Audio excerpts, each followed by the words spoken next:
You how to replace the brake pads and rotors and the ABS sensor. It's along with the hub. So if you're going to get the ABS sensor, I would recommend getting the whole hub assembly. It's cheaper in that way, and it's less work in that department, so you don't have to work as hard for that. Pretty much it's going to be straightforward. Obviously you're going to need the jack and a jack stand, 14mm and some pliers just in case, and a pick and a 21mm for the tires. And then like, comment down below, share the video, and then hit that subscribe button for more upcoming videos in the future. And then we're going to go ahead and start this video right after the intro.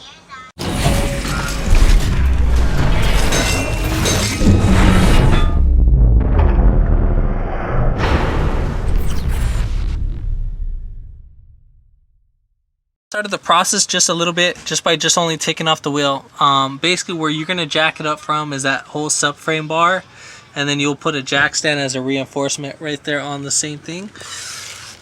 Then the lug nuts are going to be 21mm. Then our caliper itself is going to be 14, and then our caliper bracket is going to be 14mm. Then here we have our ABS sensor. We'll go ahead and plug that later. And then our hub, they're going to be 14, so I'll go ahead and show that. This is going to be a 3-piece video. So basically you're going to have one for the brake pads, and then, or a 2-piece video, I'm sorry. One for the brake pads and then the ABS and hub assembly. But yeah, we're going to go ahead and start this video. A little bit it's going to be fast forward, so it's pretty common sense. But if you are loosening this bolt and you're having a hard time, you can get the pliers or an adjustable wrench to hold this guy down right here, and the same thing for the bottom side.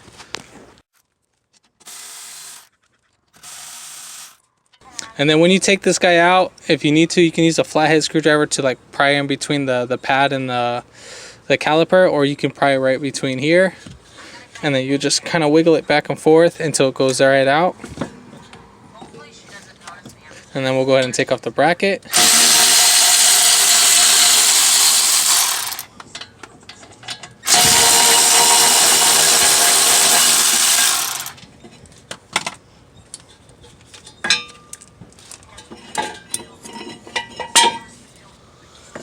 Now if your rotor's on there pretty tight, you can get a hammer and then bang on each side until it breaks free.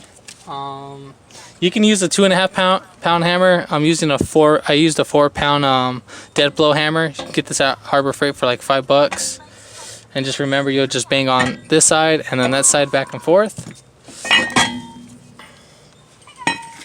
And then here's our hub. And then obviously we're gonna have to disconnect the ABS sensor. Alright, so for the sensor, we're going to go ahead and just pick back this bracket. There's these little plastic clips. And then we'll just kind of do that for a round. And we'll just, so you want to get that in between. So this is just a cover. And we'll hold that back. And the same thing for that.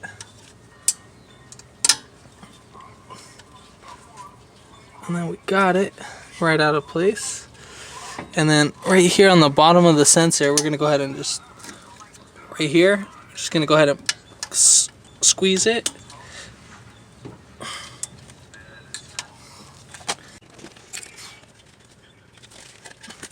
So this is kind of a little bit stubborn to take off, but after I got all the debris out of there. But again, it's just going to be just like that. And then you're going to squeeze this tab. If not, if you're having a hard time, what you can do is you can unbolt the wire from the chassis, so you can take this off by wiggling this guy out. Same thing for right here, and then unbolt this 10mm right there, and then unbolt this 10mm, and that'll give you enough room to sneak it, to pull this guy out with the wire and then spin it upside down to take off the sensor wire without damaging it. So now we're going to go ahead and take off the 4 bolts that are holding in this whole hub assembly. Now one way also I forgot to mention that you can tell that this is bad. You could be spinning this, and then if you hear like some weird noises or if it feels funny, this one is just, it's making some weird noises. It's kind of, I don't know if you can hear it in the video.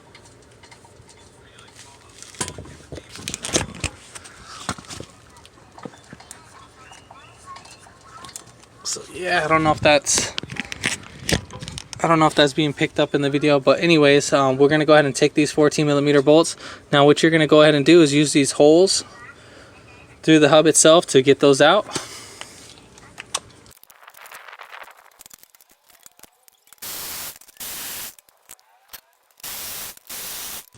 Then once we got that out,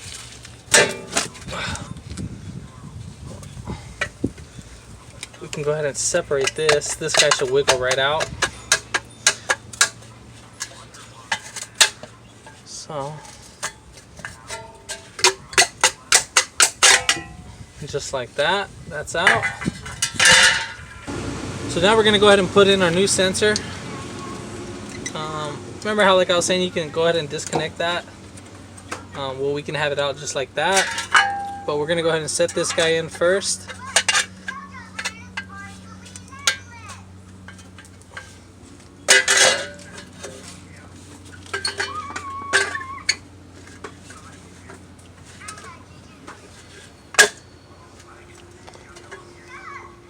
You just kind of push down on this. If you need to, you can sand the inner surface, but that's not really needed in that. So we're gonna go ahead and connect this. And then we'll go ahead and put the other clip, not right now, we'll put this in later, just so we can get this guy bolted down. So I usually like to start off one bolt just like that, and we'll thread it in. And then we'll work our way around.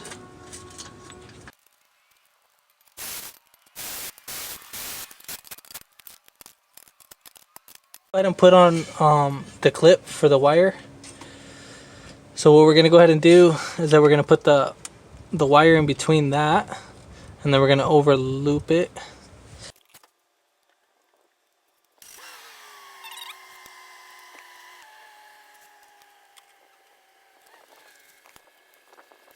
And then we're able to close this guy, make sure it's seated in.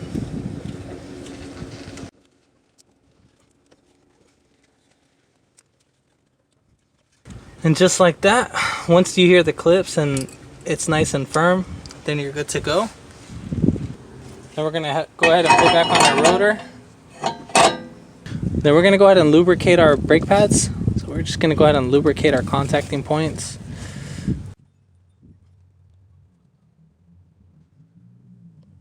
And then we want to check our guide pins, make sure those are free floating. And they are. If they're not, you can lubricate these. You'll just pull back the boot and then put grease right there.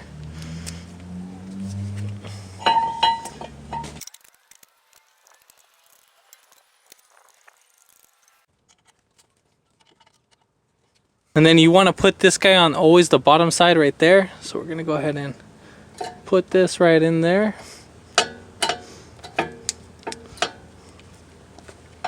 You'll spin it in just like that. Seat that in.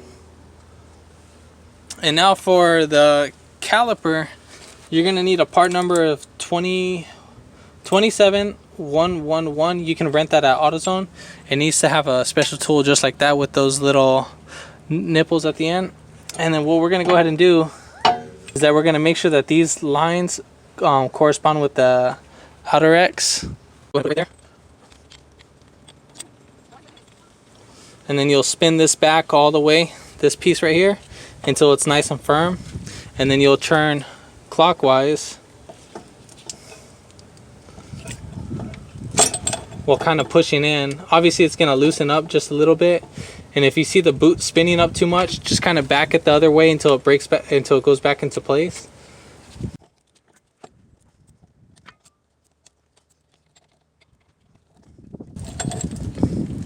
And then for this guy, what you're going to go ahead and do is that this X needs to be just like that. It needs to look in an exact X, because right here, this pin, there's a little notch on the brake pad. You want to make sure that it's not sitting on this lip. You want to make sure it's in this indentation. And then we'll go ahead and sit it right in.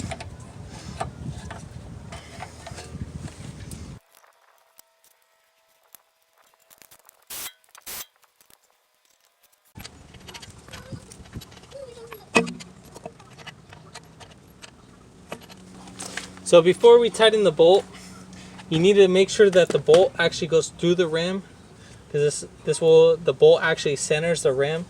So you need to make sure it's fully seated.